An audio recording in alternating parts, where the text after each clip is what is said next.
ತಾಲೂಕಿನ ಮಣಿಗನಹಳ್ಳಿ ಗ್ರಾಮದ ಬಳಿ ಗೋರೂರು ಜಲಾಶಯದ ಬ್ಯಾಕ್ ವಾಟರ್ನಲ್ಲಿ ಸೇಫ್ಟಿ ಜಾಕೆಟ್ ಹಾಕಿಕೊಂಡು ವಿದ್ಯುತ್ ತಂತಿ ಸರಿಪಡಿಸಿದ ಸೆಸ್ಕಾಂ ಸಿಬ್ಬಂದಿ.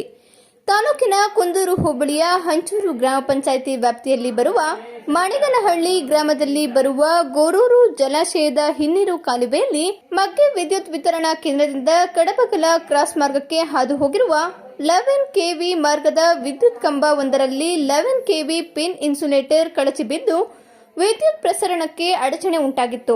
ಇದನ್ನ ಪರಿಶೀಲಿಸಿದ ಪಾಳ್ಯ ಶಾಖೆಯ ಸಹಾಯಕ ಮಾರ್ಗದಾಳು ಹರೀಶ್ ಕುಮಾರ್, ಶಾಖೆಯ ಜೂನಿಯರ್ ಇಂಜಿನಿಯರ್ ಪ್ರಕಾಶ್ ಅವರ ಮಾರ್ಗದರ್ಶನದ ಮೇರೆಗೆ ನುರಿತ ಈಜುಗಾರರ ತೆಪ್ಪದ ಸಹಾಯದಿಂದ ಸೇಫ್ಟಿ ಜಾಕೆಟ್ ಹಾಗೂ ಮುನ್ನೆಚ್ಚರಿಕಾ ಸಾಮಗ್ರಿಗಳ ಸಹಾಯದಿಂದ ಮಾರ್ಗ ಮುಕ್ತತೆ ಪಡೆದು ವಿದ್ಯುತ್ ಕಂಬವನ್ನ ಏರಿ ಕಳಚಿ ಬಿದ್ದಿದ್ದ ಪೆನ್ ಇನ್ಸುಲೇಟರ್ ಹಾಗೂ ವಿದ್ಯುತ್ ಮಾರ್ಗವನ್ನ ಸರಿಪಡಿಸಿ ಸಾರ್ವಜನಿಕರ ಮೆಚ್ಚುಗೆಗೆ ಪಾತ್ರರಾಗಿದ್ದಾರೆ.